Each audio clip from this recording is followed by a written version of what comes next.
Okay, so this is number 37, and it reads a block of mass m1 equals 2.0 kilograms, and a block of mass m2 equals 6.0 kilograms are connected by a massless string over a pulley in the shape of a solid disc having radius r equals 0.25 meters and mass capital M equaling 10.0 kilograms.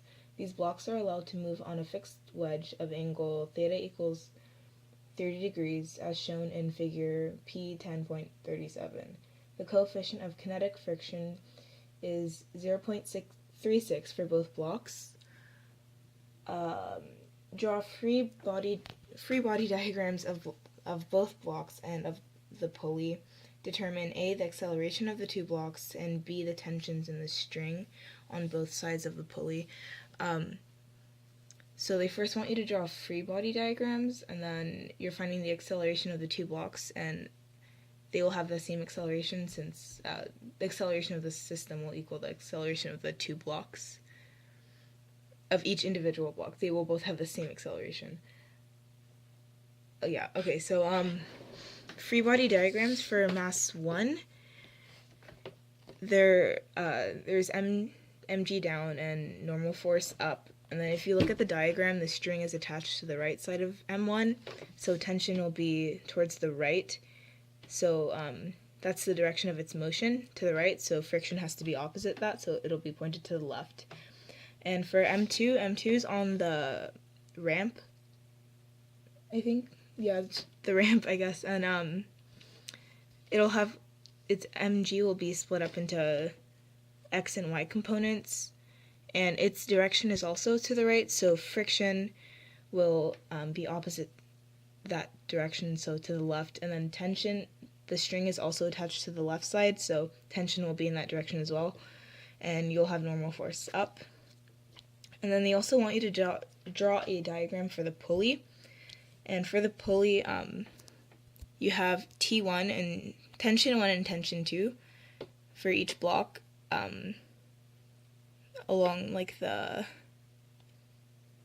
perimeter of the pulley, and you'll have mg down, but mg is not really relevant in this problem. So here are the givens. They give you mass 1, mass 2, kinetic friction, the mass of the pulley, and the radius of the pulley. So your unknowns are tension 1, tension 2, and acceleration, but you want to find acceleration.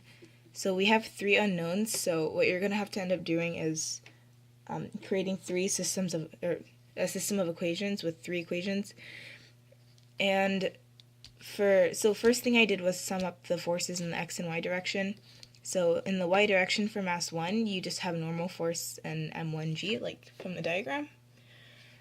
And since it's not accelerating in the y direction, it equals 0, so n1 will just equal m1g. So the normal force of the first block will just equal its weight, and that comes out to 19.6.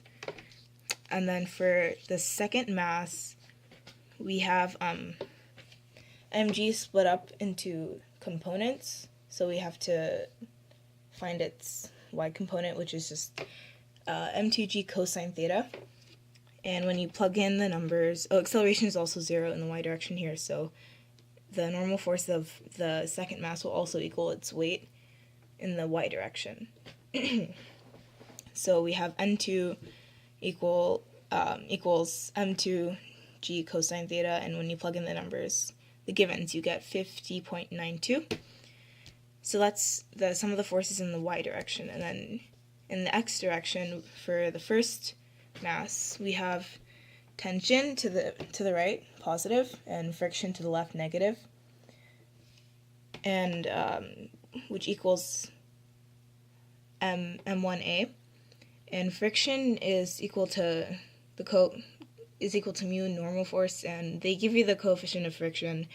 And when we summed up the y forces, we found the normal force for mass 1 and for both masses basically, and you're going to be plugging that in to this equation, and you should get 7.06 for the frictional force, and that will equal m1 times a, and m1 is 2 kilograms. So that's where the 2 comes from on this side.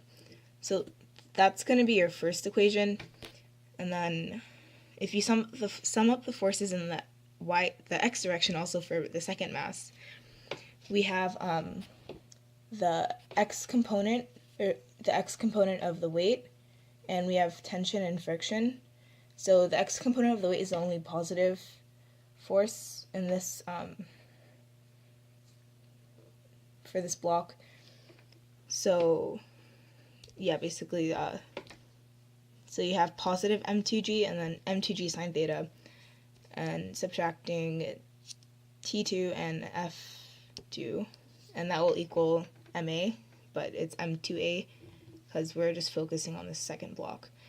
So when you plug in your values, you should get 11.07, and that's from subtracting the m2g sine theta from the frictional force. And frictional force, again, here is mu k normal force, and we found the normal force up here for the second block, which is 50.92. So you're just going to be multiplying that to mu k, which is 0.36. And then when you subtract that value from the x component of the weight, you should get 11.07. And then mass 2 is equal to 6.0 kilograms. So that's where the 6a came from. And that's your second equation. So the first equation came from summing the forces in the x direction of the first block, and then your second equation comes from summing the forces in the x direction of your second block. And then the third equation comes from setting the sum of all torques equal to inertia times alpha, and linear acceleration to convert from linear to rotational. You have a equals r alpha, and if you rearrange that, you should get alpha equals a over r, so I just replaced that there. And then for the torques, you have the torques due to tension 1 and tension 2, because we're focusing on the pulley, right? And you're setting that equal to inertia times a over r. So if you look at the diagram, I made the pulley is moving in the right direction, so that will be positive. So the tension, or the torque due to tension of the torque due to T2 will be positive, and then the torque due to T1 will be negative. So torque is equal to R cross product of F, and F here, the force, is tension. So each tension is one radius unit away from the center of the pulley. So that's where R came from, and they give you R in the problem also. So then you're going to just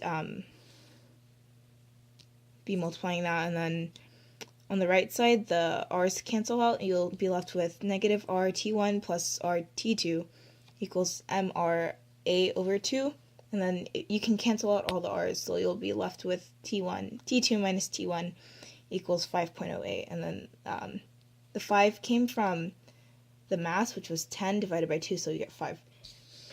So the three equations are T2 minus T1 equals 5.08, 11.07 minus T2 equals 6.08, and T1 minus 7.06 equals 2.08. And you're just going to be adding these three equations, and I did that over here, so the T2s and the T1s cancel out, so you'll be left with 4.1 on the right side, and on the left side, and then on the right side, just adding up those numbers, and you should get 13. So you divide 4.01 by 13, and you get 0.308, which is the acceleration of each block. And then part 2 wants you to find the tensions in the string on both pulleys. So if you remember from earlier, the first equation, we have tension. We have two unknowns, tension and acceleration, but we just found acceleration. So to solve for the first tension, just plug it in, and after, if you just plug it into your calculator, you should get 7.68. And then for the second tension, we had 11.07 minus T2 equals 6.0A. And again, we already solved for A, so that'll just leave T2 as the only unknown in that equation. And then when you plug in A, you should get 9.22, and that's it.